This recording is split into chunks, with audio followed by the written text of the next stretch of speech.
Session हम start करते हैं। पिछले सेशन में हम लोगों ने, अगर आप लोगों को ध्यान होगा तो हम लोग ओम्स लॉ की तरफ आगे बढ़े थे। मतलब ओवरऑल हम लोग कंडक्टिविटी इन मेटल्स हम देख रहे थे, मेटल्स में कंडक्शन कैसे होता है। तो उसका सबसे बेस जो रिलेशन है वो ओम्स लॉ था। तो ओम्स लॉ हम लोगों ने देखा कि कैसे जो करंट की डेंसिटी होती है वो इलेक्ट्रिक फील्ड इंटेंसिटी के डायरेक्टली प्रोपोर्शनल होती है, विद प्रोपोर्शनलिटी कांस्टेंट कंडक्टिविटी वाला।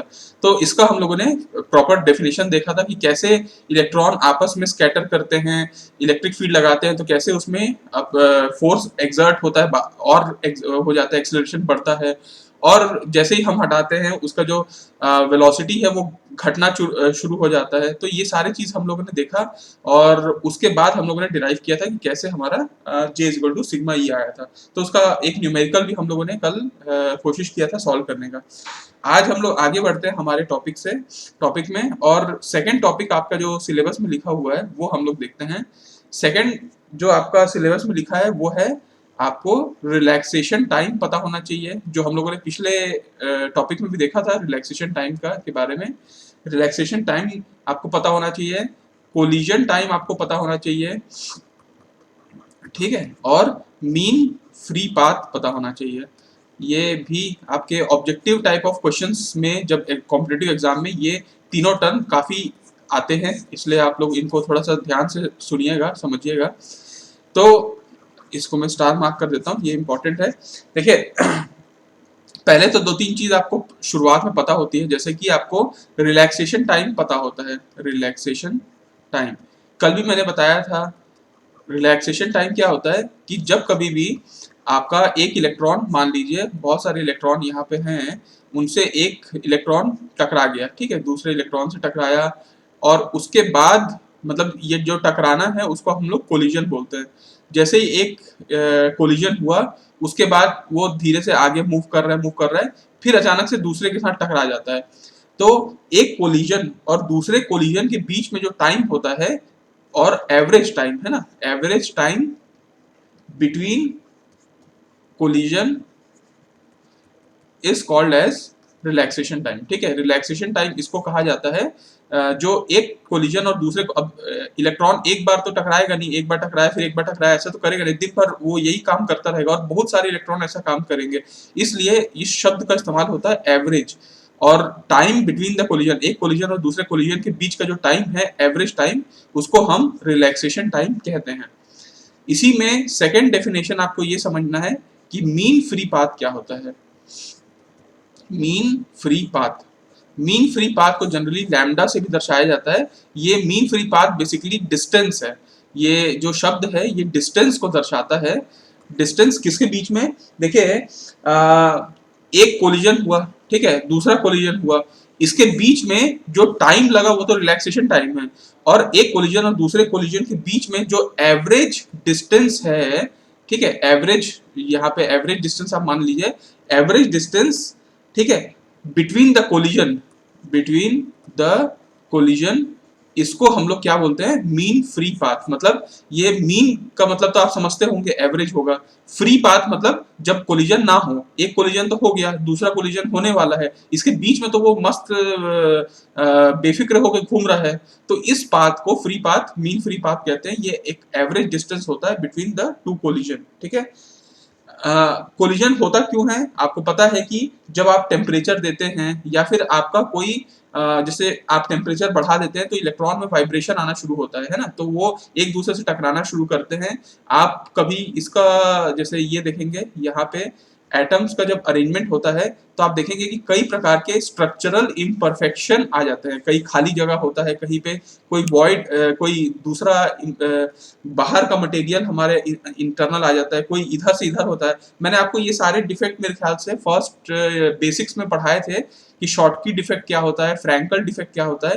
तो ये सब डिफेक्ट के कारण भी ऐसा होता है कि इलेक्ट्रॉन इधर उधर होते रहते हैं, और उनके कारण ये कोलिजन होना प्रारंभ होता है। तो कोलिजन बहुत सारे कारणों की वजह से होता है, उसमें से एक टेम्परेचर भी है, स्ट्रक्चरल इम्परफेक्शन भी है, ठीक है। अब ये सब हो रहा है तो उसकी वजह से रिलैक्सेशन टाइम आ रहा है, मीन फ्री पाथ आ रहा है। आगे बढ़ते हैं हम लोग, और आगे हम कहाँ बढ़े, आगे हम अब ना डेरिवेशन की तरफ आगे बढ़ रहे हैं, ठीक है। तो डेरिवेशन में थोड़ा सा ध्यान से देखिएगा क्योंकि इसका डेरिवेशन थोड़ा सा घुमावदार है। आपका दिमाग भी घूम जाएगा, क्योंकि हम लोग बार बार प्रोबेबिलिटी की बात करने वाले हैं। तो कभी प्रोबेबिलिटी होने की क्या प्रोबेबिलिटी है, कभी ना होने की क्या प्रोबेबिलिटी है, इसमें थोड़ा सा क्लैरिटी रखिएगा। तो मैं आपको कुछ चीज़ों को पहले ही मैं स्पष्ट कर रहा हूँ, उन चीज़ों को दिमाग में बैठा लीजिए। सबसे पहला कि देखिए, आप सबसे पहला लेट करिए, लेट की probability of probability of electron, ठीक है, to collide, to collide with lattice.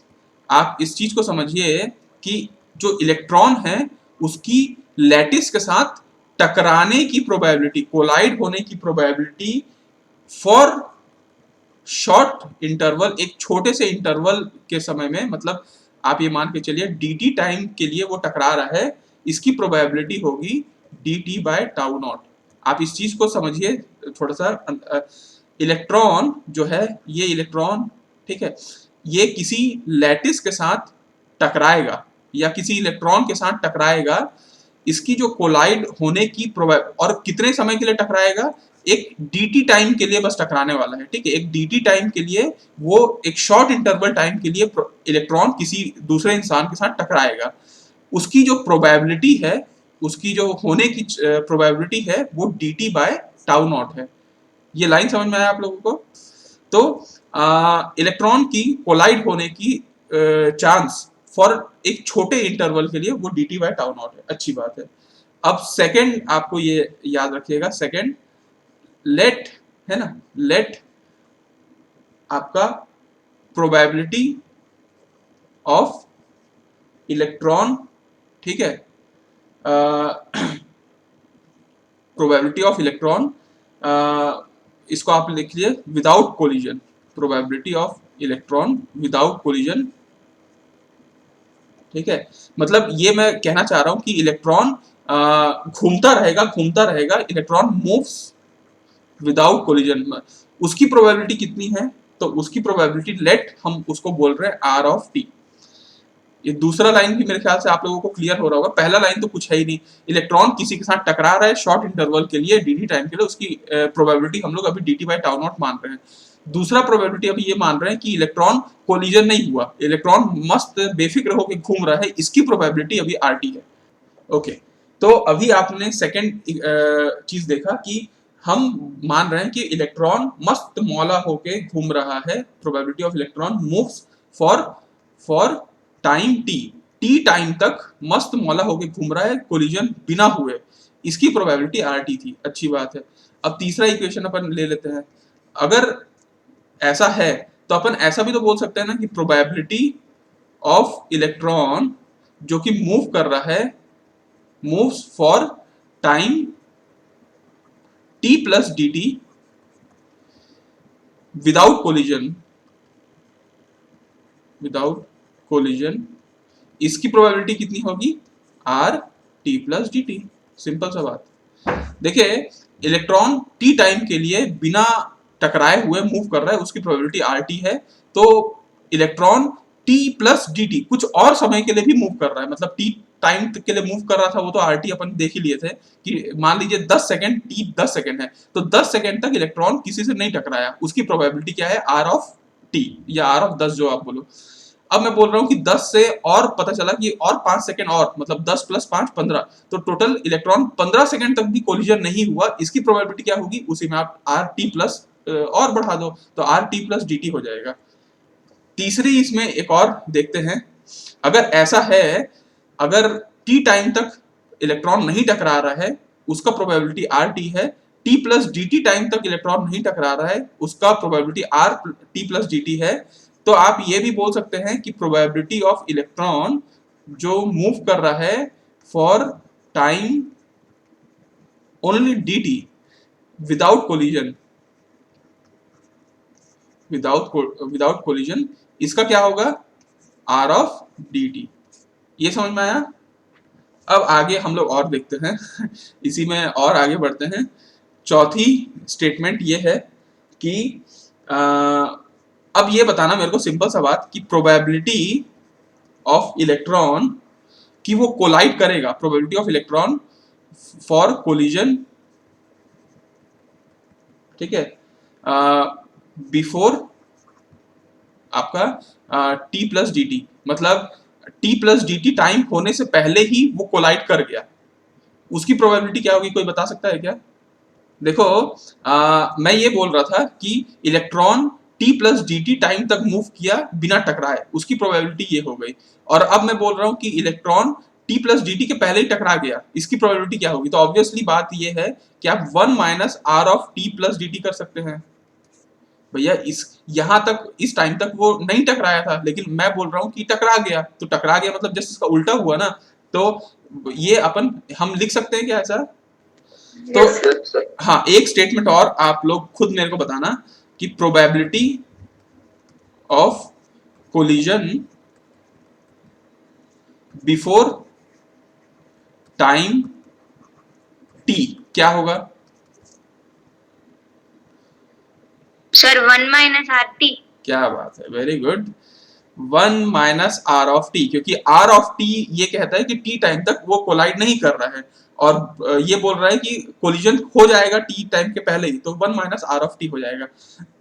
तो आप लोगों ने पांचों स्टेटमेंट मेरे ख्याल से बहुत अच्छे से समझा होगा। इसी पांच में कंफ्यूजन होता है, तो ये पांच अगर आप लोगों को समझ में आ गया तो हमारा डेरिवेशन बहुत आसान हो जाएगा। देखिए अब मैं आपको धीरे धीरे आराम से बताता हूँ। देखिए जैसा कि आप लोगों ने R T plus D T कहा, R T plus D T कौन बताएगा क्या है R T plus D T? Sir at a time T plus D T पे प्रोबेबिलिटी ऑफ विदाउट कोलिजन। हाँ वेरी गुड। तो R T plus D T को ना मेरे को एक्सपांड करना है, तो मैं दो तरीके से कर सकता हूँ। एक है टेलर एक्सपांशन सीरीज, जो टेलर आप लोगों ने मैथ्स में कभी पढ़ा होगा, टेलर एक्सपांशन सीरीज करके। और दूसरा तरीका से मैं इसको एक्सपांड कर सकता हूँ प्रोबेबिलिटी थ्योरी के हिसाब से, है ना, प्रोबेबिलिटी थ्योरी के हिसाब से मैं एक्सपांड कर सकता हूँ। तो चलिए अपन एक्सपांड करके देखते हैं।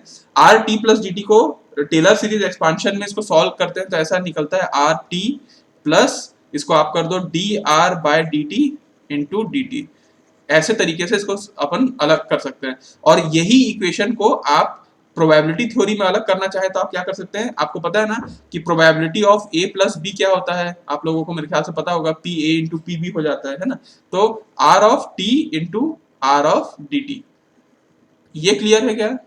सर ये Taylor series, Taylor series expansion में जनरली ऐसा किया जाता है कि आप एक बार टेलर सीरीज पढ़ के देखना। टेलर सीरीज पढ़े हो क्या मैथ्स में? सर पढ़े हैं सर, अभी याद नहीं है। हाँ सर एक ठीक बार है। पढ़ फर्स्ट कोफिशिएंट आता है, फिर डिफरेंशिएशन ऑफ सेकंड, और उसको विथ रिस्पेक्ट टू फर्स्ट मतलब आप उसको डिफरेंशिएट करते हो। तो ये ऐसा टेलर सीरीज एक्सपांशन होता जाता है, जितना भी आप अंदर में लेके चलते हो। मेरे ख्याल से आपको आ जाएगा, मैक्लॉरेन सीरीज एक्सपांशन था, टेलर सीरीज एक्सपांशन था, आप एक बार देखना, ठीक है। हम अभी इस टॉपिक में हैं, जिस टॉपिक में हमको प्रोबेबिलिटी इसके बारे में बात करना है, तो उसमें अपन आगे बढ़ते हैं। और एक सेकेंड मैं देख लेता हूँ कि ये चल रहा है ना, हाँ सब चीज चल रहा है, सही है। तो देखिए टेलर सीरीज एक्सपांशन है ये, आप दोनों को इक्वेट कर सकते हो अगर आप चाहो तो। अब आप मैं एक चीज और पूछना चाहूंगा कि देखिए आपको ये पता है कि आर ऑफ डी टी क्या है, तो आप आर ऑफ डी टी फिर से आप यही बोलेंगे सर डी टी टाइम तक इलेक्ट्रॉन कोलाइड नहीं किया है, उसकी probability R of D T है। तो देखिए आपको ये मेरे को मालूम है कि डी टी टाइम तक प्रोबेबिलिटी क्या थी इलेक्ट्रॉन कोलाइड होने की, वो D T by tau not थी। और मैं अभी पूछ रहा हूँ आर ऑफ डी टी, मतलब डी टी टाइम तक प्रोबेबिलिटी जो कोलाइड नहीं किया है। तो आप इसको ऐसा कर सकते हैं क्या, 1 minus D T by tau naught, ये लिखा जा सकता है क्या? देखिए आप मैं ये बोल रहा हूँ कि डी टी टाइम एक पर्टिकुलर छोटे से टाइम तक, डी टी टाइम तक इलेक्ट्रॉन जो कोलाइड हो जा रहा है, कोलाइड होने की probability D T by tau not थी। और आर ऑफ डी टी क्या है, नहीं होने की प्रोबेबिलिटी क्या है? तो ऑब्वियसली नहीं होने की प्रोबेबिलिटी होने के 1 माइनस में हो जाएगी। क्लियर है? हाँ यस यस। अच्छा, तो आप आर ऑफ डी टी को ये बोल सकते हैं, तो क्यों ना हम इसको इस वैल्यू में रख दें क्या यहाँ पे? तो आपका यहाँ पे आ जाएगा कि जो आप निकालना चाह रहे हो R of T plus D T को आप बोल रहे हो R T into R of D T होता है। तो आर ऑफ डी टी आप आर ऑफ टी रख दो, और आर ऑफ डी टी को आप क्या रखोगे, 1 minus D T by tau naught, 1 minus D T by tau naught, ये आप रख सकते हो। सिंपल सवाल। इसको अगर आप ओपन करते हैं तो आपको मिलेगा R of T minus R of T into D T by tau naught. ये आप एक्सपांड कर सकते हो। और आपको ये भी पता है कि R of T plus D T Taylor expansion से ये होता है R of T plus D R by D T into D T. तो क्या ये दोनों को अगर इक्वेट करता हूं तो ये पता चलता है क्या आर ऑफ टी कैंसल। आप Yes. दोनों को इक्वेट करके आप ये पता कर सकते हो कि D R by D T जो होता है वो होता है minus R of T by tau naught. ये आपका इक्वेशन आ गया। यहां तक सबको क्लियर? अब हम क्या कर सकते हैं, देखिए इसको हम सॉल्व कर सकते हैं क्योंकि हमको तो बेसिकली आर ऑफ टी निकालना है बेसिकली, है ना। तो आप क्या करिए, दोनों तरफ से इंटीग्रेट कर दीजिए। आप दोनों तरफ से इंटीग्रेट कर दीजिए। इंटीग्रेट करना आता होगा, ठीक है। इंटीग्रेट आप इसको इधर ले जाओ, इसको इधर ले जाओ और आप इसको सॉल्व कर लो। इंटीग्रेट आप करोगे तो इसके इंटीग्रेशन के बाद जो इसकी वैल्यू आएगी विथ कंडीशन, कंडीशन ये अपन मान के चलते हैं क्योंकि बाउंड्री कंडीशंस लेना होगा। तो बाउंड्री कंडीशन ये मान के चलते हैं कि आर टी जो है वो 1 होगा for t is equal to 0। ये अपन बाउंड्री कंडीशन मान के चलते हैं। आर ऑफ टी क्या है? प्रोबेबिलिटी ऑफ इलेक्ट्रॉन जो एक टी टाइम तक नहीं टकराया है ना। तो अपन तो यही मान रहे हैं कि एक इलेक्ट्रॉन जो है वो एट मान लो टकराया, उसके बाद दोबारा वो दूसरे टाइम तक टकराया होगा, उसके बीच में अभी कोई कोलिजन नहीं हो रहा होगा। तो आर ऑफ टी क्या बोल रहा है? टी टाइम तक, पर्टिकुलर टी टाइम तक उसकी वो नहीं टकराया है। इस चीज की प्रोबेबिलिटी क्या है? पूरी 1 है। ये हम मान के चल रहे हैं, ये बाउंड्री कंडीशन मान के चल रहे हैं कि भैया ऐसा ना हो कि हम सारा मैथमेटिकल निकाले जा रहे हैं और ये इलेक्ट्रॉन अभी जस्ट जाके फट से टकरा गया, फिर टकरा गया, फिर टकरा गया और उसके बाद यहाँ पे पहुंचा। तो ऐसा में हम लोग सॉल्व नहीं कर पाएंगे। मैथमेटिकली हमको सॉल्व करना है तो इतना तो अपन को मानना पड़ेगा कि भैया एक इलेक्ट्रॉन अभी टकराया है, अगला जब वो टकराएगा तो कम से कम टी टाइम तो लेगा। तो टी टाइम तक वो किसी और से नहीं टकराया है ना। ये हम प्रोबेबिलिटी तो मान के चलते हैं। तो इसकी प्रोबेबिलिटी बाउंड्री कंडीशन में 1 मान के चलते हैं, ठीक है। तो ये हमारा कंडीशन होगा। जब इसको इंटीग्रेट किया जाएगा तो आपका, आप लोग एक बार करके देखिएगा अपने कॉपी में, आपका आंसर यही आएगा। लेकिन मैं अभी आगे बढ़ता हूँ कि आप जब इसको इंटीग्रेट करेंगे तो आपकी इसकी वैल्यू आएगी minus E to the power minus T by tau naught. ये फाइनल वैल्यू है। आप, मैं बस बोल रहा हूँ, इस वैल्यू को आप इंटीग्रेशन कर दीजिए। सिंपल सा कॉन्सेप्ट है, इसको इंटीग्रेट करिएगा with boundary condition R T is equal to 1 for T is equal to 0। तो आपका ये आर ऑफ टी की वैल्यू आएगी। अब ये आर ऑफ टी, आप फिर से मैं बार बार यही बता रहा हूँ, आर ऑफ टी क्या है? प्रोबेबिलिटी कि टी टाइम तक वो किसी से नहीं टकराया है ना, वो ये है। यहां तक क्लियर? तो ठीक है। अब मेरे को आप ये बताइए इसके आगे की, अब थोड़ी कहानी अपन देखते हैं। आर ऑफ टी तो आपका आ गया क्लियर। ये आर ऑफ टी को हम लोग कहीं यूज करने वाले हैं तो इसीलिए हम लोग इसका डेरिवेशन अभी निकाले थे, इतना सा आर ऑफ टी प्रोबेबिलिटी। अब हम लोग देख रहे हैं कि देखिए, अब मैं आपको एक चीज बोलना चाहता हूं कि probability of collision occurring during time dt। अब इसको कोई बता सकता है क्या? मतलब मैं इस शब्दों का अर्थ क्या है कि कोलिजन होने की probability occurring during time dt, मतलब एक छोटे से टाइम dt टाइम के उसमें कोलिजन हो जाएगा। मतलब आप एक बार t टाइम तक देखे होंगे, ठीक है, एक बार t प्लस dt टाइम तक देखे होंगे कि t प्लस dt टाइम तक बंदा कोलाइड नहीं कर रहा है और t टाइम तक बंदा कोलाइड नहीं कर रहा है, ठीक है। तो कहीं ना कहीं आप ये निकालने की कोशिश कर रहे हैं कि अगर आप इन दोनों का, जैसे देखिए, probability of collision occurring during time dt को अगर मैं ऐसा लिखूं 1 minus R of T plus dt, ठीक है, minus of 1 minus R of T, तो ये क्या सही होगा? तो एग्जैक्टली आपने सही बताया कि अगर हमको एक dt टाइम के लिए चाहिए कि कोलिजन होगा उसमें, तो आपको क्या करना पड़ेगा कि ये R T of plus dt का मतलब होता है नहीं होना और 1 माइनस मतलब होना। तो t प्लस dt में कोलिजन होगा, t पे भी कोलिजन होगा। तो t पे भी कोलिजन t प्लस dt में, तो उसके बीच का अगर अपन निकालेंगे तो अपन को ये पता चल जाएगा कि ऑब्वियसली dt टाइम में कितना प्रोबेबिलिटी है कोलिजन होने का। तो आप इसको, अगर आप इसको सॉल्व करेंगे तो आप ऑब्वियसली 1 और ये 1 को आप काट सकते हैं और आप यहाँ पे लिख सकते हैं R of T minus R of T plus dt।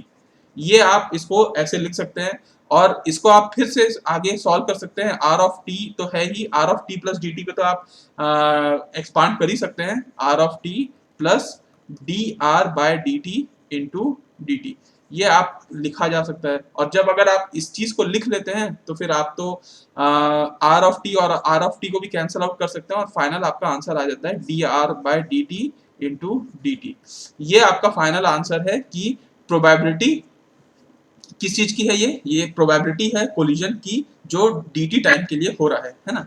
अब फाइनली हम लोगों को क्या क्या करना है, हम लोग ये सब कर क्यों रहे हैं, आप लोगों को मैं सिंपल बता रहा हूँ हम कर क्या रहे हैं, क्योंकि इतना देर से प्रोबेबिलिटी ये वो बात कर रहे हैं। हम निकाल रहे हैं relaxation time, collision time, mean free path. तो ये सब क्यों आते हैं, क्योंकि जब इलेक्ट्रॉन बेचारा एक कोलिजन हो रहा है, दूसरे कोलिजन हो रहा है, उसके बीच का जो टाइम होता है वो रिलैक्सेशन टाइम हो जाता है, उसके डिस्टेंस जो होता है वो मीन फ्री पाथ हो जाता है। तो हमको बेसिकली कोलिजन के बारे में ही बात करना है। तो कोलिजन होने की प्रोबेबिलिटी क्या होगा, मतलब पर्टिकुलर टी टाइम के लिए, T plus D T time के लिए, तो हम बीच वाला जो टाइम है वो हम निकाल पा रहे हैं, तो हमारा ये कुछ आया है। अब हमको बेसिकली इतने में तो हम सेटिस्फाई नहीं हो सकते, हमको तो एवरेज टाइम निकालना है ना। असल में हम लोगों को तो एवरेज टाइम निकालना है कि भैया एक कोलिजन हुआ और उसके बाद जो दूसरा कोलिजन हुआ उसके बीच में जो टाइम मिला एवरेज टाइम, उसको रिलैक्सेशन टाइम कहते हैं।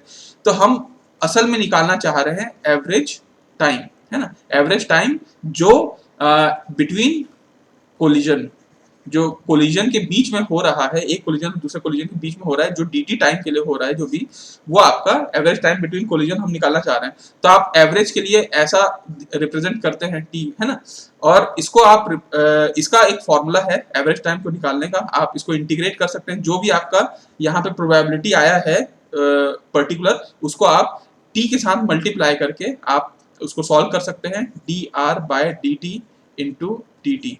ठीक है, ये आप कर सकते हैं। और इसको कहां से कहां लेंगे, आप ये मान के चलिए कि कोलिजन हो रहा है at time t equal to 0 पे हुआ, उसके बाद इनफाइनाइट टाइम पे हो रहा है, तो आप इसको इंटीग्रेट कर लीजिए 0 से इनफाइनाइट तक, ठीक है, और वैल्यू आएगा नेगेटिव वैल्यू।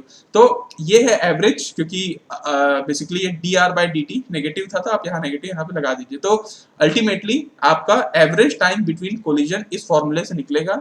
इसमें हम जब D R by D T या कुछ भी चीजों को सब्सटीट्यूट करेंगे, जैसे यहाँ पे आर ऑफ टी था, इसका आप डिफ्रेंशिएट अगर आप कर लेते हैं, ठीक है, और उसकी वैल्यू को आप यहाँ पे रख देते हैं, और उसके बाद फिर आप इंटीग्रेट करते हैं और इस वैल्यू को सॉल्व करते हैं। तो मैं यहाँ पे लिख देता हूं substituting D R by D T, D R by D T का वैल्यू आप यहाँ पे रखिए, और आप क्या करिए, इस इंटीग्रल को सॉल्व कर दीजिए, सॉल्विंग इंटीग्रल। ठीक है, आपको एग्जाम में भी पूरा इंटीग्रेशन सॉल्व करने की जरूरत नहीं, क्योंकि काफी लंबा चौड़ा जाता है, तो इसलिए बुक वगैरह सब जगह पे इसको नॉर्मली ऐसे ही लिख दिया जाता है कि सॉल्विंग इंटीग्रल। लेकिन आप जरूर एक बार ट्राई करिएगा सॉल्व करने का। वी गेट हमको क्या मिलेगा, हमको फाइनली जो t मिलेगा, जो एवरेज टाइम मिलेगा, वो हमको यहाँ पे, एक मिनट ना, मेरा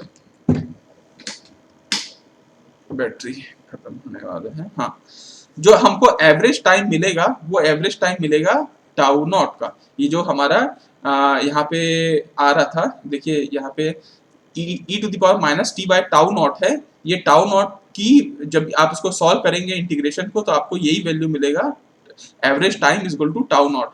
तो आप ये समझ सकते हैं कि देखिए ये हम निकाले क्या है, average time of collision, average time of collision. और एवरेज टाइम ऑफ कोलिजन को क्या बोला जाता है शॉर्ट फॉर्म में, रिलैक्सेशन टाइम, है ना, रिलैक्सेशन टाइम इसको बोला जाता है। तो रिलैक्सेशन टाइम को हम टाउ नॉट से या टाउ से रिप्रेजेंट करते हैं। तो यही एक्चुअली जो मैं आपको पिछले लेक्चर में भी आपको जब टाउ बताया था, तो आपको बोल दिया था कि ये रिलैक्सेशन टाइम है।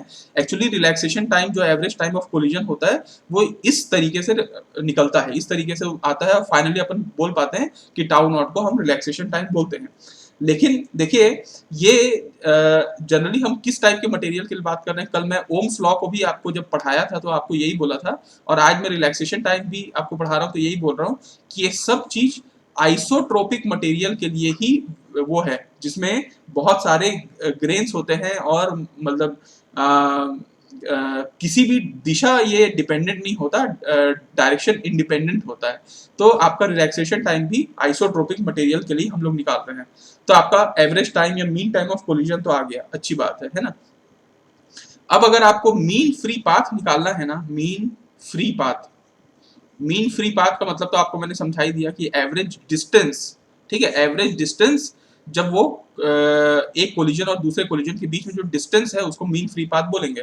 तो इसको हम लोग रिप्रेजेंट करते हैं लैम्डा से, लैम्डा से इसको रिप्रेजेंट करते हैं और इसका फॉर्मूला बनेगा कि अगर आपका रिलैक्सेशन टाइम आ चुका है तो आपको पता है ना speed is equal to distance upon time होता है।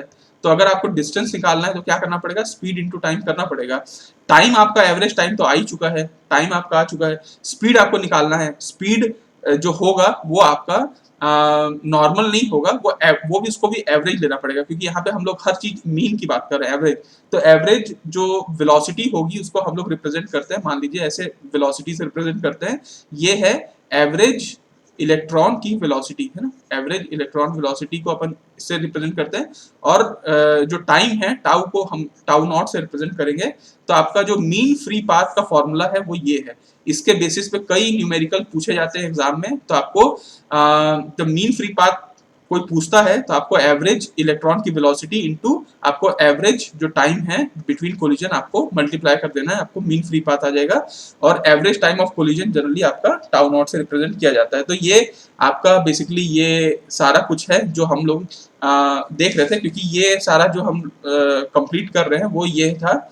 आपके सिलेबस में कल हम लोगों ने ओम्स लॉ देखा और आज हम लोगों ने रिलैक्सेशन, कोलिजन टाइम और मीन फ्री पाथ हम लोग देख रहे हैं, ठीक है। तो ये आपका मेन टॉपिक था। ये टोटल 8 नंबर में पूछने का पूरा चांस है आपके एग्जाम में। तो आप इसको पूरा जो डेफिनेशन से लेके ये जो पूरा प्रोबेबिलिटी का ये लाइन है ये सब करते हुए इसका डेरिवेशन में आइए और फाइनल लास्ट तक पॉइंट तक पहुंचिए। यहाँ तक सबको क्लियर? तो चलिए एक न्यूमेरिकल को हम सॉल्व करते हैं और इसको आपको न्यूमेरिकल देता हूं, सब कैलकुलेटर ओपन कर लीजिए, ठीक है।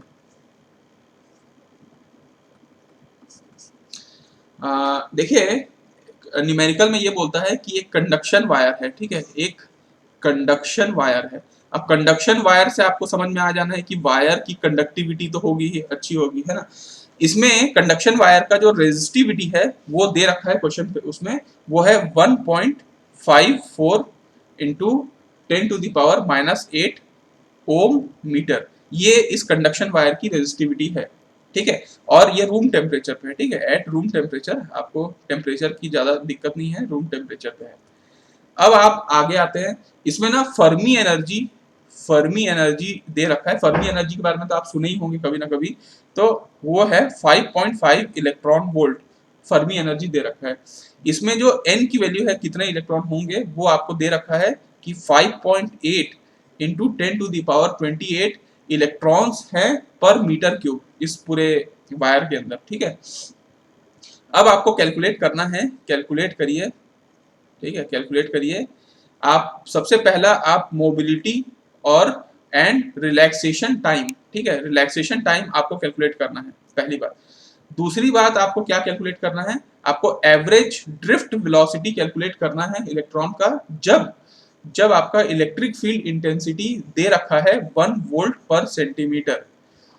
तीसरा आपको कैलकुलेट करना है velocity of electron with Fermi energy, मतलब ये ड्रिफ्ट वेलोसिटी था और ये आपका वेलोसिटी है विथ फर्मी एनर्जी, मतलब जब EF लगाया गया है तब आपकी वेलोसिटी ऑफ इलेक्ट्रॉन कितनी होगी। और चौथी आपको मीन फ्री पाथ निकालना है, मतलब लैम्डा आपको निकालना है, mean free path of electron. ये 4 चीज निकालना है और ये अच्छा खासा क्वेश्चन है जो आपके एग्जाम में आ चुका है एक बार। तो आप इसको एक बार जल्दी से बनाइए और मेरे को बताइए कि क्या आंसर है। कुछ फॉर्मूला मैं यहाँ पे छोटा छोटा फॉर्मूला लिख देता हूँ अगर आपको याद होगा तो। म्यू की वैल्यू होती है Q into tau by M, ये हम लोगों ने कल डिराइव किया था, है ना, ये फॉर्मूला, ठीक है, ओके। और उसके बाद और कोई फॉर्मूला आपको लगेगा क्या, आपको लग सकता है सिग्मा की वैल्यू, कंडक्टिविटी की वैल्यू होती है NQ² टाउ बाय M, ये वैल्यू होती है। तो यहाँ से भी आप कुछ चीज निकाल सकते हैं, है ना। तीसरा आपको ड्रिफ्ट वेलोसिटी का फॉर्मूला अगर आपको ध्यान नहीं होगा तो मैं आपको बता देता हूँ, म्यू इंटू ई होता है ड्रिफ्ट वेलोसिटी का फॉर्मूला, यहाँ से भी आप निकाल सकते हैं। चौथा, अगर आपको फर्मी जब एनर्जी दिया जाता है तब वेलोसिटी अगर आपको कैलकुलेट करने नहीं आता तो फर्मी एनर्जी के लिए फर्मी वेलोसिटी अगर आपको कैलकुलेट करना है तो आप ऐसा कर सकते हैं, 2 into E F by M होता है इसका फॉर्मूला, तो आप ये फॉर्मूला भी याद रखिएगा, है ना। और अगर आपको मीन फ्री पाथ नहीं पता तो मीन फ्री पाथ क्या होता है, वेलोसिटी इंटू जो भी वेलोसिटी होगा उसको आप फर्मी वेलोसिटी यहाँ पे वी एफ ले लीजिए, और यहाँ पे आप ले सकते हैं इंटू टाउ नॉट, जो भी आपका जो टाउ आया है। तो ये इन 5 फॉर्मूले के बेसिस पे सारे क्वेश्चन बन जाएंगे, है ना। तो चलो इसको हम लोग फटाफट जो नहीं बना पाए उनके लिए मैं सॉल्यूशन यहाँ पे लिख देता हूँ, ठीक है। सॉल्यूशन डालूं तो देखिए, सबसे पहले आपको टाउ निकाल लीजिए, क्योंकि आपको मालूम है सिग्मा इज इक्वल टू होता है एन क्यू स्क्वायर, ठीक है, tau by M, N Q square tau by M होता है, जिसमें आप टाउ की वैल्यू निकाला जा सकता है m into sigma bye n into Q square, जिसको आप ऐसा भी लिख सकते हैं m इंटू रो कर दीजिए सिग्मा को नीचे करके रो n क्यू स्क्वायर, जिसमें आप सारी वैल्यूज को डाल देंगे। जब m की वैल्यू आपको पता है कि 9.1 into 10 to the power minus 31 होती है ना। आप रो की वैल्यू आपको दे रखा है क्वेश्चन में, मेरे ख्याल से 1.4 into 10 to the power minus 8 होती है, और आपको मेरे ख्याल से n की वैल्यू भी दे रखी है 5.8 इंटू 10 टू द पावर 28 होती है ना। और आपको Q मालूम है क्या, Q मालूम है 1.6 इंटू 10 टू पावर माइनस 19 का स्क्वायर आपको चाहिए यहाँ पे। ये वैल्यू का आप सॉल्व करेंगे तो आपकी वैल्यू लगभग 4 into 10 to power minus 14 seconds आती है ना, सेकेंड, क्योंकि ये टाउ है एवरेज टाइम। उसके बाद आपको म्यू की वैल्यू निकालनी है, तो आपको mu Q tau by M आपको पता है, तो टाउ आपका निकल गया।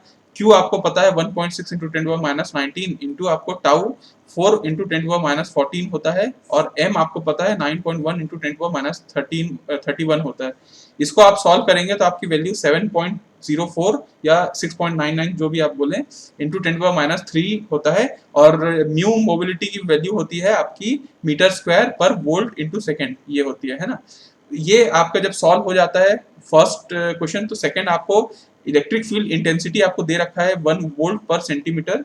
अब आपको पता है कि ड्रिफ्ट वेलोसिटी म्यू इंटू ई होता है, तो म्यू इंटू ई मतलब आप समझ रहे हैं ना, म्यू तो अभी आपने निकाला है 7.04 इंटू 10 पावर माइनस 3, ठीक है, और ये है 1 वोल्ट पर सेंटीमीटर। अब आपको मीटर में करना है तो 1 वोल्ट पर सेंटीमीटर मतलब 10 पावर माइनस 2 आप कर दीजिए, तो आप यहाँ पे आपका आ जाएगा 0.704 मीटर पर सेकेंड, है ना।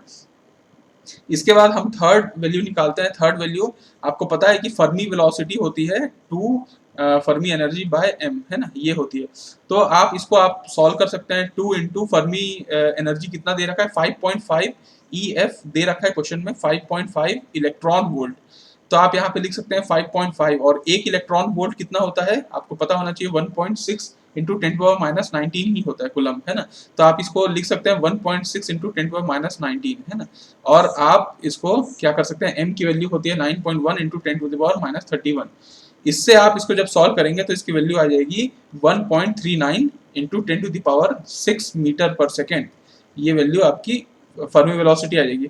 और फोर्थ, जब आपको मीन फ्री पाथ निकालना है तो मीन फ्री पाथ होता है आपका वेलोसिटी ऑफ इलेक्ट्रॉन, ठीक है, और आपका रिलैक्सेशन टाइम आपका ये कितना आया 1.39 इंटू 10 टू द पावर 6, और टाउ नॉट की वैल्यू आपके आई थी 4.4 into 10 to the power minus 14 आती है ना।